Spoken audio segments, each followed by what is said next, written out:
Hello students, सभी को good evening. बच्चों, हम पढ़ रहे हैं 12th अकाउंटेंसी में साझेदारी में साझेदार का प्रवेश, पार्टनरशिप। जो हमारा चैप्टर है 12th अकाउंटेंसी में, उसमें एडमिशन ऑफ न्यू पार्टनर, जब कोई नया साझेदार साझेदारी में प्रवेश करता है तो समय किस प्रकार के लेखे किए जाते हैं, साझेदारी का पुनर्गठन किस प्रकार से होता है, उस संबंध में हमने अभी तक बहुत सारे क्वेश्चन किए हैं। तो अभी तक हमने नया साझेदार जब प्रवेश करता है तो उनके पुराना जो रेशो रहता है लाभ हानि विभाजन का, वो बदलता है। उसमें त्याग अनुपात क्या रहता है। फिर नया साझेदार पूंजी की राशि नकद लेकर आता है, उसका समायोजन किस प्रकार से किया जाता है। ख्याति की राशि लाता है, उसकी जनरल एंट्री किस प्रकार से की जाती है। इस संबंध में हमने बहुत सारे क्वेश्चन करके देखे। अब हम देखते हैं कि जब नया साझेदार प्रवेश करता है तो जो पुराने साझेदारों के द्वारा जो चलाई जा रही थी, उसमें कुछ पुराना लाभ या संचय रहता है, कुछ पुरानी संपत्तियां, दायित्व, बहुत सारे कुछ रहता है। क्योंकि वो जो साझेदारी चला रहे थे तो उन्होंने पुराना जो लाभ कमाया हुआ होगा वो रिजर्व के रूप में रखा होगा, पुराना कुछ लाभ रखा होगा, वो भी लाभ हानि खाते का शेष होगा।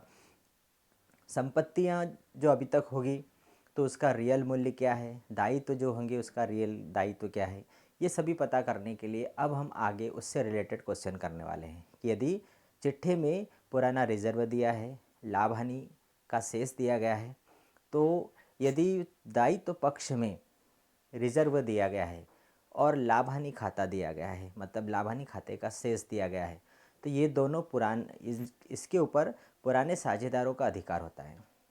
मतलब ये जो रिजर्व और जो पुराना लाभ रखा गया है दायित्व पक्ष में, इस पर पुराने साझेदारों का अधिकार है। और ये पुराने साझेदारों में उनके पुराने लाभ हानि विभाजन अनुपात में हम उनके पूंजी खातों में जमा कर देंगे, मतलब बांट देंगे। तो इनके पूंजी खातों में क्रेडिट साइड में ये रिजर्व और लाभ हानि खाते का जो शेष यदि होगा तो वह बढ़ जाएगा। अब यदि चिट्ठे के संपत्ति पक्ष में यदि लाभ हानि खाते का शेष है, इसका मतलब वो डेबिट शेष है, वह एक प्रकार की क्या है, हानि है। और वो हानि साझेदारों के पूंजी खाते में डेबिट साइड में वो डेबिट हो जाएगी। तो इस प्रकार से कुछ अभी हमें समायोजन करना है। इसी प्रकार से जब नया साझेदार प्रवेश करता है तो नए साझेदार के प्रवेश पर नए साझेदार जिस दिन प्रवेश कर रहा है उस दिन फर्म में कितनी संपत्तियां हैं, कितने दायित्व हैं, उनका वास्तविक मूल्य निकाला जाता है। मतलब उनको पुनर्मूल्यांकित किया जाता है कि वास्तव में उनका मूल्य क्या है। यदि किसी संपत्ति का मूल्य बढ़ता है या किसी संपत्ति का मूल्य कम होता है, किसी दायित्व का मूल्य कम होता है, किसी दायित्व का मूल्य बढ़ता है, तो उसका क्या प्रभाव होगा, उसके लिए एक पुनर्मूल्यांकन खाता बनाया जाता है जिसमें संपत्तियों और दायित्वों को पुनर्मूल्यांकित किया जाता है। और जितने मूल्य का अंतर आ रहा है, यदि मूल्य में वृद्धि होती है कि 10,000 की संपत्ति 12,000 की हो गई, तो ये जो अंतर की राशि उस पुनर्मूल्यांकन खाते में लिखी जाती है। या 10,000 की संपत्ति 8,000 की हो गई तो वो अंतर की राशि उसमें लिखी जाएगी, न कि संपत्ति का पूरा मूल्य। इसी प्रकार से दायित्व में यदि कमी और वृद्धि हो रही है तो जो जितने रुपए की कमी हो रही है उस कमी को इसमें दिखाया जाएगा। तो इसी से रिलेटेड जो जनरल प्रविष्टि है वो जनरल प्रविष्टि हम अभी आगे देखने वाले हैं। उसके पहले मैं आप लोगों को बताना चाहूँगा, चौहान एकेडमी खंडवा के चैनल को अभी तक आप लोगों ने यदि सब्सक्राइब नहीं किया है, लाइक नहीं किया है, शेयर नहीं किया है, बेल आइकन को नहीं दबाया है, तो आप ज़रूर दबा दें ताकि जितने भी मेरे वीडियो अब आने वाले हैं आप लोगों को टाइम टू टाइम मिलते चले जाए। एक और आप लोगों को न्यूज़ देना चाहूँगा कि अभी पेपर न्यूज़ के आधार पर मैं बता सकता हूँ, आप लोगों को बताना चाहूँगा कि एमपी में जो हाफ ईयरली एग्ज़ाम है वो ओपन बुक के माध्यम से हो सकती है, ऐसी सूचना पेपर के माध्यम से मिली है। तो आप लोग आपकी तैयारी, हाफ ईयरली कोर्स की तैयारी रखें। पुस्तक के अंदर जितना भी चैप्टर है उस चैप्टर को विस्तृत रूप में आप पढ़ें, क्योंकि आपको क्वेश्चन दिया जाएगा, पेपर दिया जाएगा और उस पेपर का आंसर बुक के बीच में से छांटना पड़ेगा। इसका मतलब यदि आपने चैप्टर को गहनता से विस्तृत नहीं पढ़ा है तो आपको पता नहीं रहेगा कि इस प्रश्न का उत्तर आपको कहाँ मिलेगा और आपका टाइम इससे चला जाएगा। ठीक है, तो आप लोग अपनी तैयारी करते रहें और मेरे साथ जुड़े रहें और तैयारी अपनी जारी रखें। चलिए ठीक है, तो हम आगे बढ़ते हैं, हमारे क्वेश्चन करते हैं। देखिए, पहले थोड़ा सा अभी मैंने आप लोगों को बताया उसके बारे में और थोड़ा ना बताना चाहूँगा। यही जो बातें मैंने बताई आप लोगों को कि जब न्यू पार्टनर आता है उस दिन यदि पुराने साझेदारों के चिट्ठे में कोई सा रिजर्व रखा है, लाभ हानि खाते का शेष रखा है, किसी प्रकार का कोई यदि फंड रखा है, तो ये सारी चीज़ें जो है ये डेबिट हो जाएगी। Profit and loss account debit, ये सब कहाँ मिलेगी हमें? चिट्ठे के दायित्व पक्ष में। पुराने साझेदारों का जो चिट्ठा होगा उस चिट्ठे के दायित्व पक्ष में यदि लाभ हानि खाता है, जनरल रिजर्व है, वेरियस फंड है, रिटेन अर्निंग्स है और अदर रिजर्व एंड फंड है दायित्व पक्ष में, है ना। ये सारी चीज़ें यदि है तो इन्हें हमें ओल्ड पार्टनर्स के कैपिटल अकाउंट्स में जमा करना पड़ेगी। मतलब पुराने साझेदारों के पुराने लाभ हानि विभाजन अनुपात में उनके पूंजी खाते में हम इसे क्या कर देंगे? जमा कर देंगे। ठीक है, इसे उनके खातों में हम जमा कर देंगे। दूसरी बात ये है ना, लाभ हानि खाता, general reserve, various fund, return earning and other reserve end fund, ये यदि हैं कहाँ पर हैं? ये बैलेंस शीट के लायबिलिटी साइड में है। बैलेंस शीट के लायबिलिटी साइड में है तो इन्हें हम डेबिट कर देंगे और old partners capital account credit कर देंगे। जितने भी पार्टनर है उनका पूंजी खाता क्या हो जाएगा? क्रेडिट हो जाएगा। मान लो 2 पार्टनर है तो ए के पूंजी खाते से बी के पूंजी खाते से, अमर और समर है तो Amar's capital account to Amar's capital account to Samar's capital account, मतलब उनका पूंजी खाता क्या हो जाएगा? डेबिट हो जाएगा। इसका मतलब ये हुआ कि पुराना यदि लाभ है, जनरल रिजर्व है, तो उसके ऊपर पुराने साझेदारों का ही अधिकार है, वो उनके पूंजी खातों में जमा होगा। ठीक है, तो ये आप लोगों को समझ में आ गया होगा। चलिए सेकंड नंबर बात बताता हूँ, कृत्रिम संपत्ति व लाभ हानि खाते का डेबिट शेष होने पर। भाई हमने लास्ट ईयर फाइनल अकाउंट बनाया, उसमें ट्रेडिंग अकाउंट, फिर हमने प्रॉफिट एंड लॉस अकाउंट बनाया। प्रॉफिट एंड लॉस अकाउंट बनाने पर हमें नेट प्रॉफिट मिलता है। उस नेट प्रॉफिट को हम कहाँ ले जाते हैं? बैलेंस शीट में पूंजी में जोड़ देते हैं। लेकिन प्रॉफिट एंड लॉस अकाउंट में नेट प्रॉफिट की जगह नेट लॉस भी होता है, तो वो पूंजी में से हम घटा देते हैं। अब कभी कभी क्या होता है कि उस नेट लॉस को कहाँ लिख दिया जाता है? लाभ हानि खाते के संपत्ति पक्ष में लिख दिया जाता है, तो ये डेबिट शेष है। और डेबिट शेष हमेशा नुकसान होता है, मतलब साझेदारों की पूंजी को कम करता है। लाभ हानि खाते का लाभ उनकी पूंजी को बढ़ाता है और लाभ हानि खाते की जो हानि है वो उनकी पूंजी को कम करती है। तो अभी हमने देखा लाभ उनके खातों में जमा होता है और जो हानि होती है, लाभ हानि खाते की हानि, वो उनके पूंजी खाते में डेबिट होकर के उनकी पूंजी को कम कर देती है। तो old partners capital account debit होंगे। डेबिट होंगे मतलब इससे उनकी पूंजी कम हो रही है। कौन कौन सी चीज़ों से? एक तो है लाभ हानि खाते का डेबिट शेष यदि दिया गया है, लाभ हानि खाते का डेबिट शेष है तो क्रेडिट हो जाएगा। फिर इसी प्रकार की और कोई संपत्ति है जो उनकी पूंजी को कम करने वाली होगी, जिसे अपलिखित करना होगा, तो उससे उनका लाभ हानि खाता क्या हो जाएगा? पूंजी खाता क्या हो जाएगा? डेबिट हो जाएगा। ठीक है, इसी से रिलेटेड हम कुछ जर्नल एंट्री आगे देखने वाले हैं, किस प्रकार से जर्नल एंट्री होगी। चलिए, एक तो ये हो गया रिजर्व और लाभ हानि का बंटवारा। ये आप लोगों को समझ में आ गया होगा कि दायित्व पक्ष में सामान्य संचय और लाभ हानि यदि दिया है तो वह साझेदारों के पूंजी खातों में जमा होगा, और यदि संपत्ति पक्ष में लाभ हानि खाते का डेबिट शेष दिया गया है तो वो उनके पूंजी खातों में डेबिट होगा। ठीक है, ये 2 बात आप लोगों को ध्यान रखना।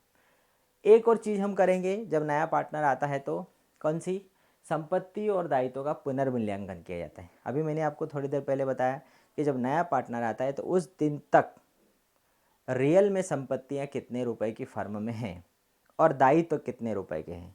बाद में नहीं तो उनके बीच में विवाद होना कि नहीं, इतने रुपए की संपत्ति थी, आप लोगों ने तो ज़्यादा मूल्य बताया था, इतने रुपए के दायित्व थे, आप लोगों ने कम बताए, तो इस प्रकार का विवाद होता है। इसलिए जिस दिन नया पार्टनर आता है उस दिन उनका पुनर्मूल्यांकन किया जाता है कि वास्तव में देखो तेरे सामने हम संपत्तियों का पुनर्मूल्यांकन कर रहे हैं कि इसकी रियल वैल्यू क्या है, और उसमें जो घटबढ़ होती है, उसमें जो कमी व वृद्धि होती है, वो पुनर्मूल्यांकन पर लाभ भी हो सकता है और पुनर्मूल्यांकन पर हानि भी हो सकती है। यदि पुनर्मूल्यांकन करने पर संपत्ति और दायित्वों के मूल्य में कमी वृद्धि होने पर एक खाता बनाया जाता है, वो खाता कहलाता है पुनर्मूल्यांकन खाता। उसमें यदि लाभ होता है तो पुराने साझेदार पुराने लाभ हानि अनुपात में बांट लेते हैं, मतलब उनके पूंजी खातों में जमा होता है। और यदि पुनर्मूल्यांकन पर हानि होती है तो उनके पूंजी खाते में डेबिट हो जाता है। सीधी सी बात है, जब भी यदि कुछ भी प्रॉफिट हो रहा है तो साझेदारों का पूंजी खाता क्रेडिट होता है, और यदि कुछ भी लॉस होता है तो साझेदारों का पूंजी खाता डेबिट होता है। चलिए, तो ये आप लोगों को पुनर्मूल्यांकन खाता मैंने बता दिया। चलिए, अब इससे रिलेटेड हम क्या करते हैं, जर्नल प्रविष्टि में बता देता हूँ कि पुनर्मूल्यांकन जब हम करेंगे, संपत्ति और दायित्वों का पुनर्मूल्यांकन किया जाएगा, तो क्या जर्नल प्रविष्टि करेंगे। तो एक पुनर्मूल्यांकन खाता बनाया जाता है। पुनर्मूल्यांकन खाता एक नाम मात्र का खाता होता है जो संपत्ति और दायित्वों के मूल्य को पुनर्मूल्यांकित करने के हेतु बनाया जाता है। जैसे मान लो भवन है या कोई सी मशीन है, ठीक है। अब मशीन है, उस मशीन को जब नया साझेदार प्रवेश करा उस दिन हमने उस मशीन का मूल्य निकाला। चिट्ठे में लिखा है 50,000। चिट्ठे में संपत्ति का मूल्य कौन सा लिखा है, 50,000। जबकि उस तारीख को, जिस तारीख को नया साझेदार आया, उस दिन हमने उस संपत्ति का मूल्य निकाला तो कितना आया, 40,000। मतलब 10,000 रुपये मूल्य कम निकला। तो ये 10,000 रुपये यदि मूल्य कम निकलता है तो वो पुनर्मूल्यांकन खाते के डेबिट में लिखा जाएगा, revaluation account debit to assets account. और यदि मान लो 50,000 की मशीन है और जिस दिन नया साझेदार प्रवेश कर रहा है, जिस दिन हम पुनर्मूल्यांकन कर रहे हैं, उस दिन उस संपत्ति का मूल्य, उस मशीन का मूल्य 60,000 बताया गया है, मतलब 10,000 ज़्यादा। तो assets account debit to revaluation account, assets मतलब machinery account debit to revaluation account. इससे आपको समझ में आ जाएगा कि जब दायित्व, संपत्ति में वृद्धि होती है, संपत्ति का मूल्य बढ़ता है। आप लोगों को जर्नल एंट्री याद होगी, हमने मशीनरी खरीदी। मशीनरी क्या है, वस्तु है। वस्तु जब व्यापार में आती है तो डेबिट, और व्यापार से जाती है तो क्रेडिट। सीधा सा ये फंडा आप लोगों को मालूम होगा, ये सूत्र मालूम होगा, वास्तविक खाते का सूत्र। वस्तु आती है तो डेबिट, जाती है तो क्रेडिट। जब हम संपत्ति खरीदते हैं, संपत्ति व्यापार में आती है तो संपत्ति खाता डेबिट, मतलब मशीनरी खाता डेबिट होता है। अब ठीक इसको यहाँ पर ये ले लो, संपत्ति के मूल्य में वृद्धि होना मतलब संपत्ति का व्यापार में आना।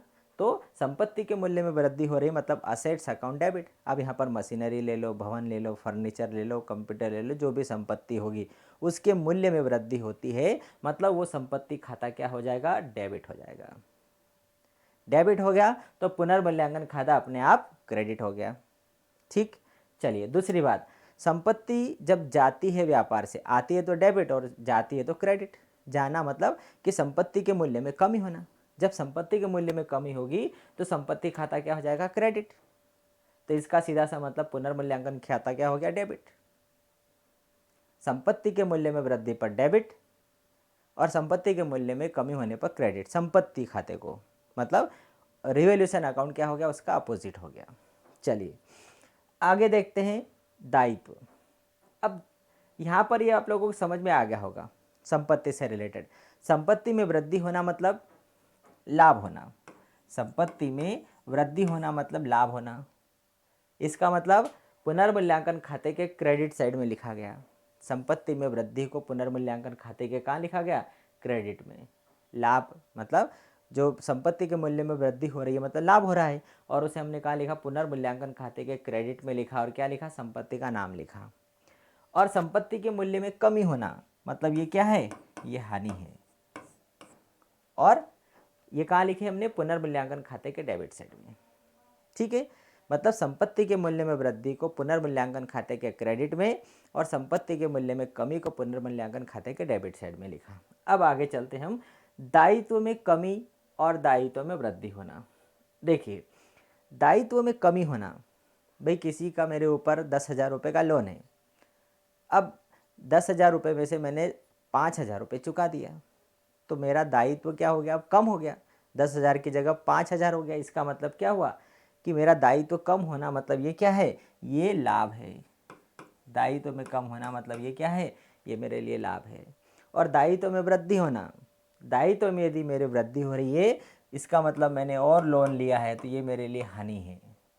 अभी मैंने बताया, जब लाभ होगा तो रिवैल्यूएशन खाता क्रेडिट, और जब हानि होगी तो रिवैल्यूएशन खाता डेबिट। भाई दायित्व में कमी हो रही मतलब हमारा दायित्व कम हो रहा है, कर्जा कम हो रहा है, मतलब हमें लाभ हो रहा है, और इसलिए पुनर्मूल्यांकन खाता क्रेडिट। मान लो लेनदार कम हो गए, तो जितने रुपए से लेनदार कम हुए पुनर्मूल्यांकन खाते के क्रेडिट में लिखो। पैसा डूब गया, डूबने से हमें हानि होगी, तो ये हमारे दायित्व में वृद्धि हो रही है। मान लो डूबत ऋण बढ़ गए तो दायित्व में वृद्धि हो रही है, तो ये हमारे लिए पुनर्मूल्यांकन खाता डेबिट होगा। हानि होने पर पुनर्मूल्यांकन खाता डेबिट और लाभ होने पर पुनर्मूल्यांकन खाता क्रेडिट। संपत्ति और दायित्व में आप देख लो, संपत्ति के मूल्य में वृद्धि मतलब लाभ, क्रेडिट कर दो पुनर्मूल्यांकन खाते में। संपत्ति के मूल्य में कमी, हानि, सब पुनर्मूल्यांकन खाते के डेबिट में लिख दो। दायित्व में कमी होना मतलब लाभ, तो पुनर्मूल्यांकन खाते के क्रेडिट में, और दायित्व में वृद्धि होना मतलब हानि, ये पुनर्मूल्यांकन खाते के डेबिट में। इस प्रकार से पुनर्मूल्यांकन खाता बनेगा। ये 4 चीज़ें हमें देखना पड़ेगी। फिर लाभ होगा, बैलेंस निकाल लेंगे पुनर्मूल्यांकन खाते का।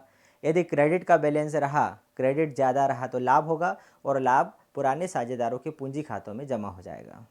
और यदि हानि हुई तो वो पुराने साझेदारों के पूंजी खातों में डेबिट हो जाएगा। किस अनुपात में बटेगा वो लाभ और हानि? पुनर्मूल्यांकन पर जो लाभ हानि किस अनुपात में बटेगा? पुराने अनुपात में बटेगा। किस अनुपात में बटेगा? पुराने अनुपात में।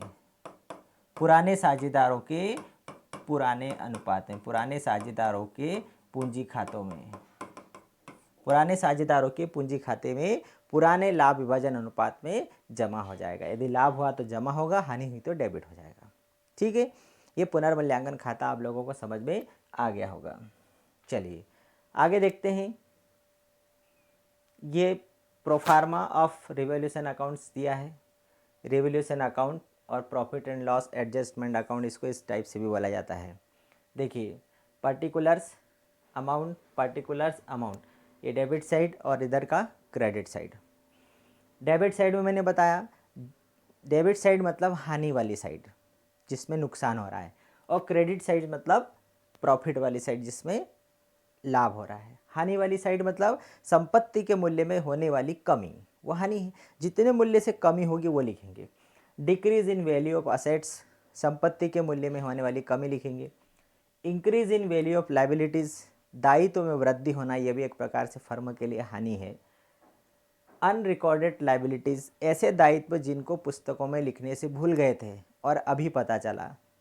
अनरिकॉर्डेड दायित्व, ऐसा कोई लेनदार था जिसको लिखना भूल गए थे और अभी पता चला कि अरे 5,000 रुपये के लेनदार को तो हम पुस्तकों में लिखना ही भूल गए, तो ये अनरिकॉर्डेड लाइबिलिटीज़ जो हमारी बढ़ गई है, ये भी हानि है। तो ये 3 चीज़ें आ गई। डिक्रीज इन असेट्स, संपत्ति के मूल्य में कमी। Increase in value of liabilities, दायित्व के मूल्य में वृद्धि। और अनरिकॉर्डेड लाइबिलिटीज़ का पता चलना, ये तीनों चीज़ें डेबिट में आएगी। चलिए क्रेडिट में increase in value of assets, ये लाभ प्रॉफिट साइड है, ये हानि साइड है। ये प्रॉफिट साइड में increase in value of assets, संपत्ति के मूल्य में यदि वृद्धि होती है तो क्रेडिट साइड में, जितने मूल्य से यदि वृद्धि हो रही तो वो। इसी प्रकार से decrease in value of liabilities, दायित्व के मूल्य में यदि कमी होती है, दायित्व के मूल्य में कमी होती है तो ये भी फर्म के लिए आय होती है। अनरिकॉर्डेड असेट्स, ऐसी कोई संपत्ति है जो पता नहीं थी अब पता चली, हमने इन्वेस्टमेंट कर दिया और हमने उसकी एंट्री नहीं करी, अब पता चली कि यार इतने रुपए का तो इन्वेस्टमेंट किया था जो हमने पुस्तकों में लिखा ही नहीं है, तो वो हमारी आय हुई, तो वो अनरिकॉर्डेड असेट्स। ये दोनों साइड लिखने के बाद में दोनों का अंतर लिखेंगे। यदि क्रेडिट साइड बड़ा रहता है, ये साइड यदि बड़ी रहती है और ये साइड यदि छोटी रहती है तो इसका मतलब क्या आया? हमें प्रॉफिट आया। और यदि ये साइड यदि बड़ी रहेगी, ये साइड यदि बड़ी रहती है और ये साइड यदि छोटी रहती है तो इसका मतलब हमें क्या हुआ? लॉस हुआ। समझ गए? मतलब ये प्रॉफिट वाला साइड बड़ा रहेगा तो हमें लाभ होगा और ये साइड यदि बड़ा रहेगा तो हानि होगी। ठीक है, अब आप लोगों को ये समझ में आ गया होगा। चलिए यहाँ क्वेश्चन भी कर दिया गया है, हम आगे क्वेश्चन करके देखते हैं। चलिए इसमें हम क्वेश्चन करते हैं, इससे रिलेटेड क्वेश्चन करके देखते हैं।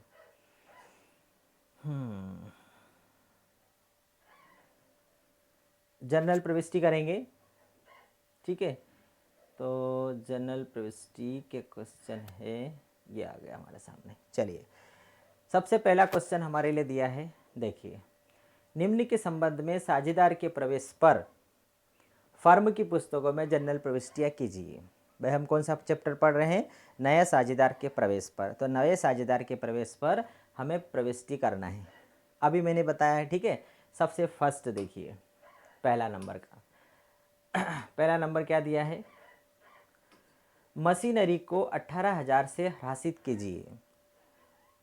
सबसे पहला, मशीनरी को 18,000 रुपये से ह्रासित कीजिए। इसका मतलब क्या हुआ, मशीनरी क्या है, एक संपत्ति है और संपत्ति के मूल्य को 18,000 रुपये से ह्रासित करना है, मतलब उस पर ह्रास लगाना है। ह्रास लगाना मतलब उसके मूल्य में कमी करना है। तो संपत्ति के मूल्य को 18,000 रुपये से कम करना है। संपत्ति के मूल्य कम हो रहा है मतलब ये क्या हो रही है, हानि हो रही है। इसे कहाँ लिखेंगे हम, पुनर्मूल्यांकन खाते के डेबिट में लिखेंगे, ठीक है। चलिए, भवन के मूल्य में 20,000 रुपये की वृद्धि कीजिए। देखिए, भवन के मूल्य में 20,000 रुपये की वृद्धि, भवन भी क्या है, संपत्ति। संपत्ति के मूल्य में 20,000 की वृद्धि हो रही है, मतलब ये लाभ है। और ये कहाँ लिखा जाएगा, पुनर्मूल्यांकन खाते के क्रेडिट में। ये आ जाएगा डेबिट साइड और ये आ जाएगा क्रेडिट साइड, ठीक है। चलिए दूसरा, संदिग्ध ऋणों के लिए 5% की दर से प्रावधान कीजिए जबकि देनदार 60,000 रुपये के हो। 60,000 रुपये के देनदार हैं, भाई हमें पैसा देने वाले कितने लोग हैं, 60,000 है। 60,000 में लेकिन 5% लोग ऐसे हैं जो पैसा डुबो सकते हैं, जिनमें डाउट है, डाउटफुल है, संदिग्ध ऋण है। तो भैया ऐसे तो हानि है फर्म के लिए, जो संदिग्ध ऋण है फर्म के लिए हानि होती है। तो 60,000 का 5% निकालेंगे, तो 60,000 का 5% कितना होगा, 3,000। और ये जो 3,000 निकलेगा ये कहाँ लिखा जाएगा, पुनर्मूल्यांकन खाते के डेबिट साइड में, क्योंकि फर्म के लिए 3,000 रुपये की हानि है। डाउट है भाई, वो दे भी सकते हैं नहीं भी दे सकते, मतलब फर्म के लिए हानि है। चलिए तीसरा है, वारंटी के दावों हेतु प्रावधान में 10,000 की वृद्धि। भाई वारंटी दावा कोई सा भी हो, प्रावधान कोई सा भी हो, ये फर्म के लिए क्या है, हानि है। 10,000 रुपये की वृद्धि हो गई। वारंटी के दावे मतलब ऐसे दावे जिसमें वारंटी दी गई है और उनके लिए जो प्रावधान किए गए हैं कि वो पैसा मिल भी सकता है नहीं भी मिल सकता है, तो ये 10,000 की वृद्धि हो गई, ऐसे के लिए प्रावधान किया गया हमने। तो ये भी फर्म के लिए क्या है, एक हानि है और डेबिट साइड में लिखा जाएगा पुनर्मूल्यांकन खाते के। तो देखिए कितनी चीज़ें हो गई पुनर्मूल्यांकन खाते के डेबिट में लिखने वाली, 1, 2 और 3। और क्रेडिट में लिखी जाने वाली मत कौन सी है, भवन, ठीक है। अब इस आधार पर हम क्या करेंगे, अब इस आधार पर हम जनरल प्रविष्टि करके देखते हैं किस प्रकार से होगी इसकी जनरल प्रविष्टि। चलिए बहुत इजी है जनरल प्रविष्टि। हमने जनरल प्रविष्टि समझी है 11th क्लास में और उसके आधार पर हमने लेजर बनाना सीखा है, ठीक है ना। तो अब हम जनरल प्रविष्टि करके देखते हैं कि जनरल प्रविष्टि किस प्रकार से होगी। चलिए मैं जनरल प्रविष्टि बताता हूँ आप लोगों को। जनरल का फॉर्मेट मालूम ही आप लोगों को, डेट, पर्टिकुलर, LF, डेबिट और क्रेडिट, ठीक है। चलिए journal entries, journal entries, journal entries, ठीक है। ये हो गया डेट, फिर हो गया पर्टिकुलर, पर्टिकुलर्स, LF या डेबिट अमाउंट और ये क्रेडिट अमाउंट। चलिए सबसे फर्स्ट नंबर में क्या लिखेंगे हम, पहला मैंने क्या बताया, मशीनरी को 18,000 रुपये से ह्रासित कीजिए। मशीनरी का मूल्य 18,000 रुपये कम हो गया, मतलब ये पुनर्मूल्यांकन पे हानि हो रही है। और हानि को हम कहाँ लिखेंगे, पुनर्मूल्यांकन खाते के डेबिट में, मतलब पुनर्मूल्यांकन खाता क्या हो रहा है, डेबिट हो रहा है। तो revaluation, revaluation account debit to, बर पुनर्मूल्यांकन खाता डेबिट हो गया, इसका मतलब क्या डेबिट हो रहा है, machinery account, machinery account, machinery account. संपत्ति के मूल्य में कमी हो रही है, जब भी संपत्ति के मूल्य में कमी होगी तो पुनर्मूल्यांकन खाते के कहाँ लिखा जाएगा, डेबिट साइड में लिखा जाएगा। कितने मूल्य की कमी हो रही है, 18,000 की, 18,000 डेबिट में और 18,000 क्रेडिट में, ठीक है। बीइंग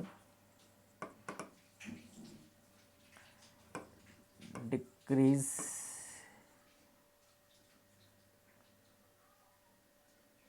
असेट्स, डिक्रीज वैल्यू, ठीक है, मूल्य में कमी हुई। चलिए सेकंड नंबर पे क्या है, भवन के मूल्य में 20,000 रुपये की वृद्धि हुई है। 20,000 रुपये के मूल्य में वृद्धि होना मतलब ये फर्म के लिए लाभ है, और लाभ होने पर पुनर्मूल्यांकन खाते के क्रेडिट में लिखेंगे। तो पुनर्मूल्यांकन खाता यदि क्रेडिट होगा तो डेबिट क्या हो जाएगा, बिल्डिंग अकाउंट डेबिट हो जाएगा, building account debit to revaluation account, ठीक है। कितने रुपए से, 20,000 रुपये से ये क्या हो गया, डेबिट हो गया।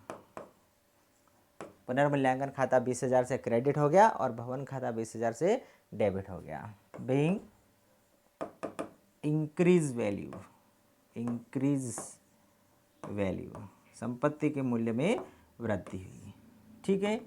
चलिए थर्ड नंबर पे देखते हैं। थर्ड नंबर पे क्या दिया है संदिग्ध ऋणों के लिए 5% के लिए प्रावधान करना है। ये भी फर्म के लिए हानि है, मतलब रीवैल्यूएशन अकाउंट क्या होगा, डेबिट होगा।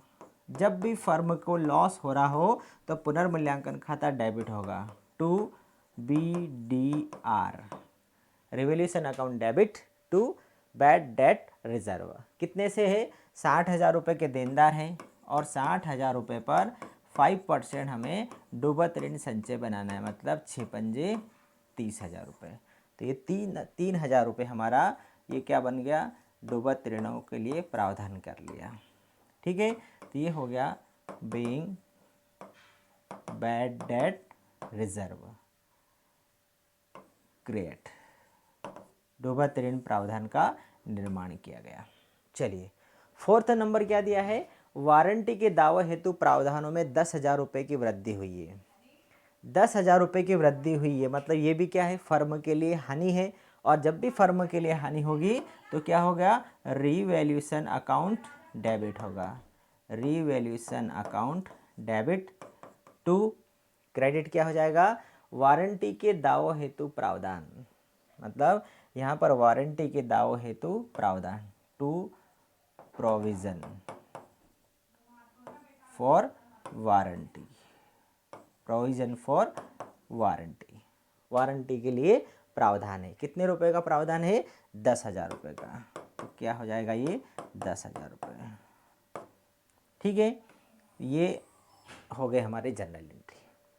वेरी सिंपल है जनरल एंट्री बनाना। देखिए संपत्ति के मूल्य में कमी होना मतलब हानि होना, और उसे लिखा जाएगा पुनर्मूल्यांकन खाते के डेबिट में। तो पुनर्मूल्यांकन खाता डेबिट कर दिया और संपत्ति खाता क्रेडिट कर दिया।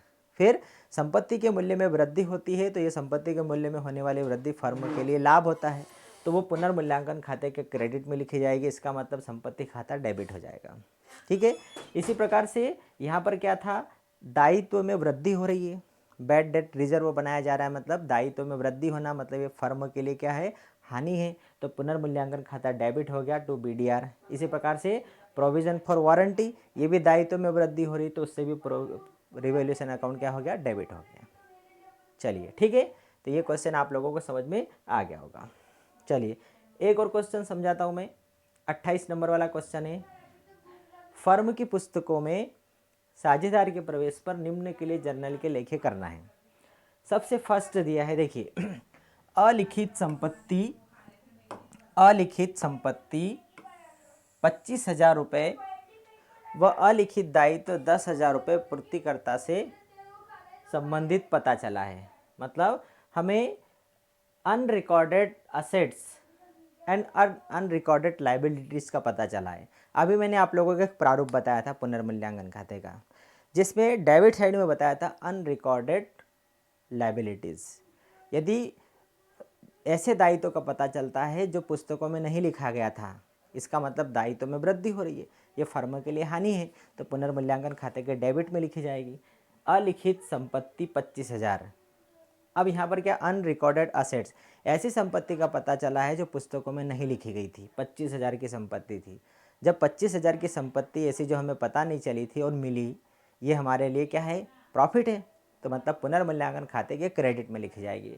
तो ये 25,000 की जो संपत्ति अनरिकॉर्डेड जो पता चली है कहाँ लिखी जाएगी, पुनर्मूल्यांकन खाते के क्रेडिट में। फिर इसी प्रकार से अलिखित दायित्व, अनरिकॉर्डेड दायित्व का पता चला 10,000 जो कि देना था और हमें पता ही नहीं था, तो ये भी हमारे लिए क्या है, ये हानि है और ये कहाँ लिखा जाएगा, ये डेबिट साइड में लिखा जाएगा। इसे कहाँ लिखेंगे हम, इसे हम लिखेंगे डेबिट साइड में लिखेंगे, 10,000 को हम डेबिट साइड में लिखेंगे। चलिए ठीक है। दूसरा, विविध लेनदारों में सम्मिलित 1800 के लेनदारों ने अपना दावा छोड़ दिया। भाई 1800 रुपये के लेनदार ऐसे थे जिन्होंने दावा छोड़ दिया कि नहीं हमें पैसा नहीं लेना है, अपना दावा, अपना मतलब लेनदारी छोड़ दी। तो 1800 रुपये के लेनदार क्या हो गए, कम हो गए। भाई यहाँ ये भाषा समझना पड़ेगी। विविध लेनदारों में 1800 रुपये के लेनदारों ने अपना दावा छोड़ दिया। दावा छोड़ दिया मतलब कि उन्होंने लेने से मना कर दिया। तो ये फर्म के लिए प्रॉफिट है। लेनदारों में कमी हो रही है, दायित्व में कमी हो रही है, और दायित्व में जब भी कमी होगी फर्म के लिए प्रॉफिट है और रिवैल्यूएशन खाते के क्रेडिट में लिखेंगे। ठीक है, तो 1800 कहाँ जाएगा, ये क्रेडिट में आ जाएगा।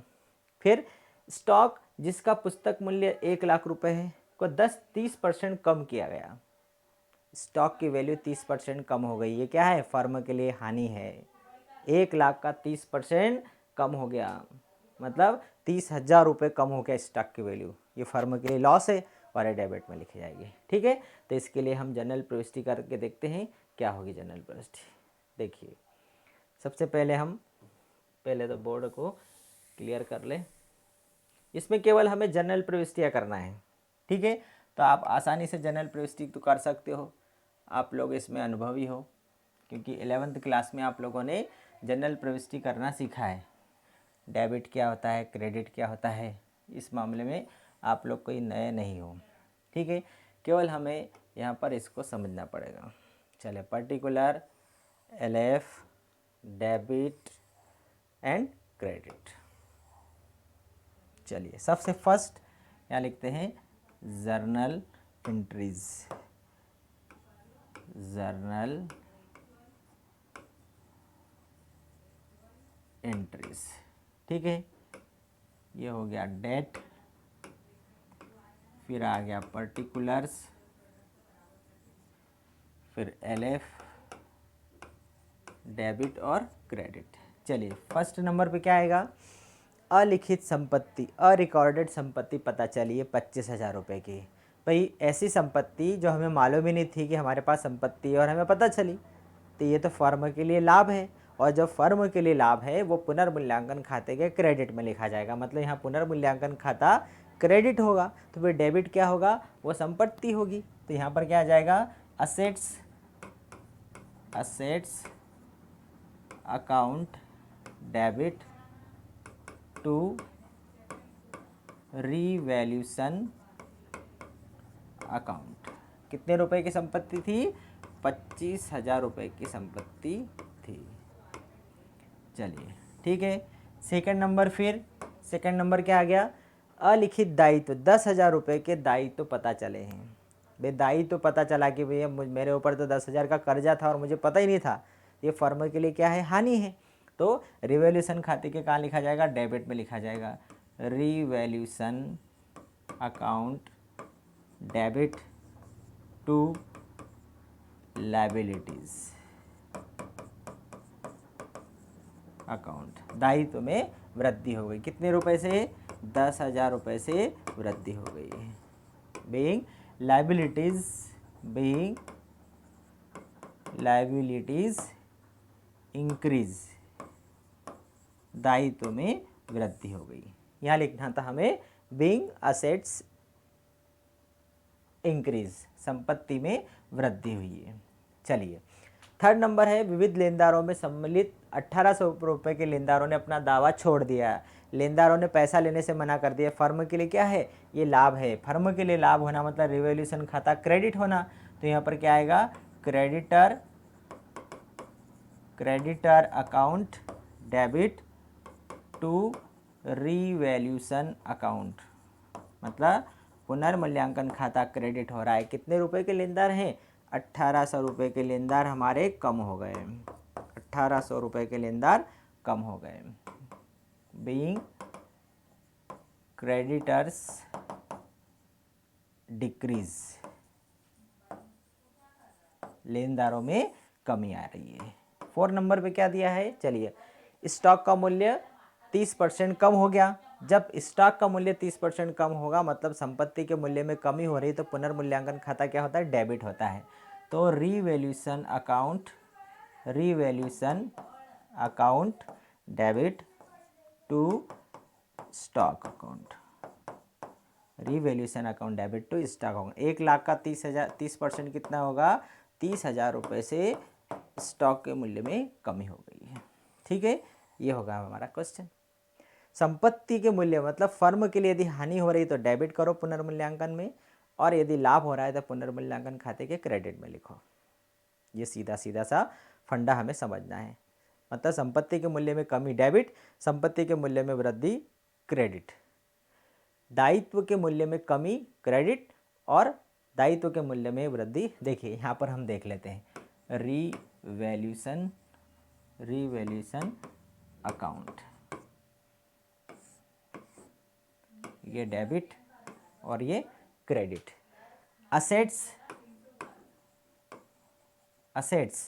असेट्स में यदि कमी होती है, कमी, तो कहाँ लिखा जाएगा, डेबिट में, और असेट्स में वृद्धि होती है तो कहाँ लिखा जाएगा, क्रेडिट में। इसी प्रकार से लायबिलिटीज़ में यदि वृद्धि होती है तो कहाँ लिखा जाएगा, डेबिट में, और कमी होती है तो कहाँ लिखा जाएगा, क्रेडिट है। बस इतना सा फॉर्मूला ध्यान रखना है। मतलब संपत्ति के मूल्य में कमी होगी तो डेबिट, वृद्धि होगी तो क्रेडिट, दायित्व के मूल्य में वृद्धि होगी तो डेबिट, और कमी होगी तो क्रेडिट। ठीक है, ये यदि फॉर्मूला ध्यान रखेंगे तो हम आसानी से पुनर्मूल्यांकन खाता बना सकते हैं। चलिए, ये क्वेश्चन भी हो गया। 3rd नंबर और क्वेश्चन कराता हूँ, 29 नंबर का, 29 का। वंश और हंस एक फर्म में साझेदार हैं। वंश और हंस एक फर्म में साझेदार हैं जो लाभ हानि को 3:2 अनुपात में बांटते हैं। 2 पार्टनर हैं और प्रॉफिट शेयरिंग रेशो 3:2 के अनुपात में बांटते हैं। उन्होंने नया साझेदार बनाया, और नया जो पार्टनर है, नए पार्टनर के आने के बाद उनका प्रॉफिट शेयरिंग रेशो हो गया 3:2:1। तो पुराना अनुपात है 3:2, नया अनुपात है 3:2:1। वंश और हंस 2 पुराने पार्टनर है और उन्होंने करण को नया साझेदार बनाया। साझेदार के प्रवेश के समय देनदार व देनदारों पर संदिग्ध ऋणों के लिए प्रावधान 40,000 और 4,000 था। मतलब 40,000 के देनदार हैं और 4,000 के डूबत ऋण हैं। ठीक है, डूबत ऋणों के लिए प्रावधान है। प्लांट जिसका पुस्तक मूल्य 1,50,000 रुपये था, उसे 10% कम कर दिया गया। देखिए, प्लांट का मूल्य 10% कम हो गया। 1,50,000 का 10% मतलब 15,000 कम हो गया। संपत्ति के मूल्य में कमी पुनर्मूल्यांकन खाते के डेबिट में। ठीक है, फर्नीचर जिसका पुस्तक मूल्य 60,000 रुपये था, उसे 5% कम कर दिया गया। 60,000 का 5% कम हो गया, मतलब 3,000 यहाँ भी कम हो गया। 3,000 ये कम हो गया और 15,000 रुपये ये कम हो गया। ये कहाँ लिखा जाएगा, ये भी डेबिट में आ रहा है और ये भी डेबिट में आ रहा है।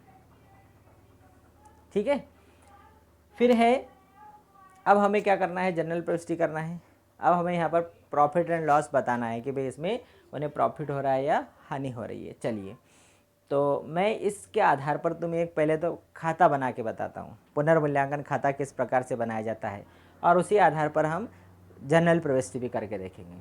चलिए, पहले मैं एक अकाउंट्स बना के बताता हूँ कि हम जो जनरल प्रविष्टि कर रहे हैं उस आधार पर हम उसका अकाउंट्स किस प्रकार से बनाएंगे। मान लो, क्योंकि जनरल प्रविष्टि के आधार पर ही खातों में प्रविष्टि की जाती है। देखिए, एक छोटा सा अकाउंट्स बना के देखते हैं, पुनर्मूल्यांकन खाता।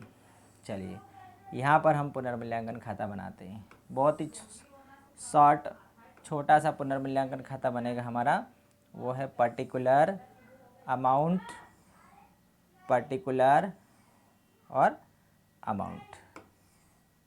चलिए, ठीक है, ये हो गया हमारा रीवैल्यूएशन अकाउंट। सबसे पहले हम यहाँ पर लिखते हैं रीवैल्यूएशन अकाउंट, रीवैल्यूएशन अकाउंट। ये आ जाएगा पर्टिकुलर अमाउंट, पर्टिकुलर और अमाउंट, इधर आ जाएगा डेबिट और इधर आ जाएगा क्रेडिट। चलिए, अभी मैंने क्या बताया कि वंश और हंस दो पार्टनर हैं, 3:2 के अनुपात में प्रॉफिट शेयरिंग करते हैं। नया पार्टनर करण को बनाया, उसके बाद में उनका प्रॉफिट शेयरिंग रेशो क्या हो गया 3:2:1।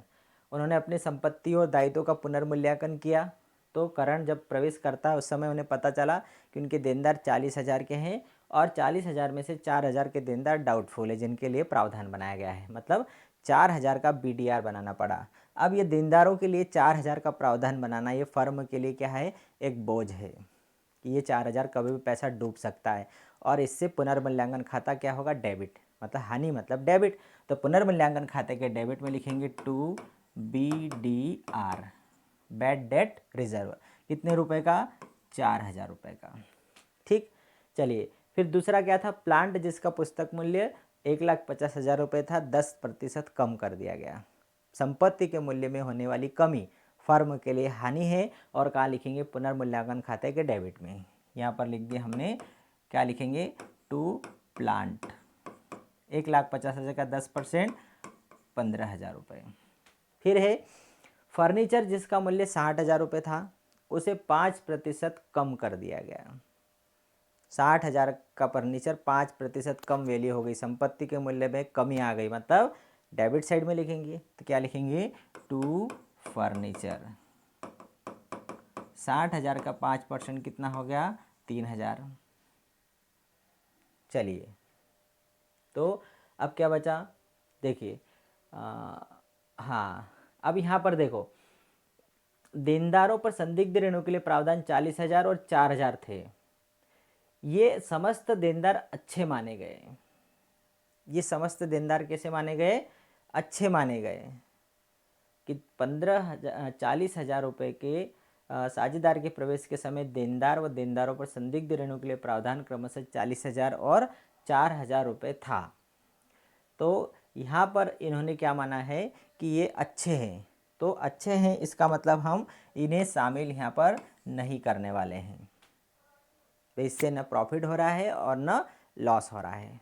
चलिए, प्लांट के मूल्य में 15,000 की कमी हुई, फर्नीचर के मूल्य में 3,000 की कमी हुई, मतलब अब कुल मिलाकर हमें जो हानि हो रही है कितने हज़ार की हो रही है, 18,000 की हो रही है। ये हानि कहाँ चली जाएगी, by partners account, by loss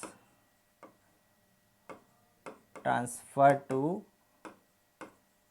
partners capital account. 18,000 रुपये हमने पार्टनर्स के कैपिटल अकाउंट में ट्रांसफ़र कर दिया। कौन कौन है, सबसे पहले है वंश और दूसरा कौन है, हंस। ठीक है, ये 18,000 रुपये उनके खातों में ट्रांसफ़र हो जाएगा। किस अनुपात में ट्रांसफ़र हो जाएगा, उनके प्रॉफिट शेयरिंग रेशो में। तो 3:2, वंश को कितना मिलेगा, 18,000 का 3/5 कितना होगा, 5 तिया 15, 5 6 30, तो कितना आ जाएगा, 3 18, 3 तिया 9 और 1 10,800। और हंस को कितना मिलेगा, 36 दूनू 7200, हंस को कितना मिलेगा, 7200, तो यह आ जाएगा 10,800 और ये हो जाएगा 7200। ठीक है, ये बनता है रिवैल्यूएशन अकाउंट। जब संपत्ति के मूल्य में कमी होती है और दायित्व के मूल्य में वृद्धि होती है तो डेबिट, और संपत्ति के मूल्य में वृद्धि होती है तो क्रेडिट।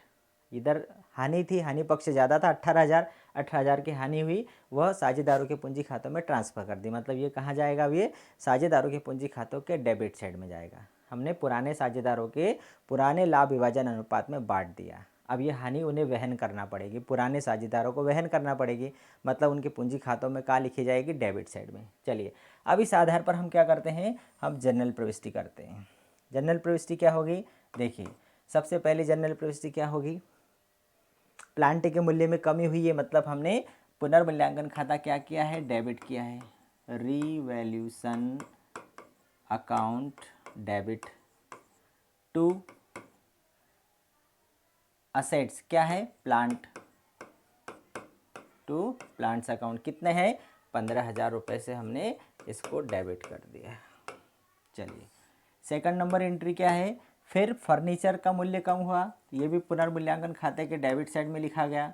तो revaluation account debit to furniture account, कितने रुपए से, 3000 रुपये से, ये 3000 रुपये हमारा ये हो गया।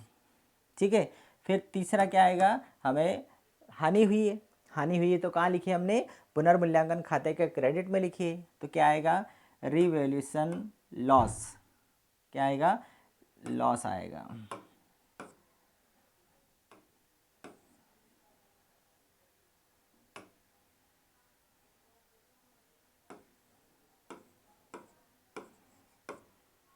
डेबिट टू रिवैल्यूएशन अकाउंट, कितना आया, 18,000 रुपये की हानि आएगी। तो 18,000 डेबिट हो गया और 18,000 क्रेडिट हो गया। ठीक है, सबसे पहले संपत्ति के मूल्य में कमी हुई तो पुनर्मूल्यांकन खाता प्लांट खाते से, पुनर्मूल्यांकन खाता फर्नीचर खाते से, और लाभ हानि आई है तो profit and loss debit to revaluation account. ठीक है, ये एक सिंपल सा मैंने यहाँ पर केवल उन्होंने हमारे से क्या पूछा था, जनरल प्रविष्टि। अभी हमें आगे, अभी हम 2-3 क्वेश्चन में केवल जनरल प्रविष्टि कर रहे हैं। इस जनरल प्रविष्टि के आधार पर हमें अब आगे खाते ही बनाना है। ये खाता इस प्रकार से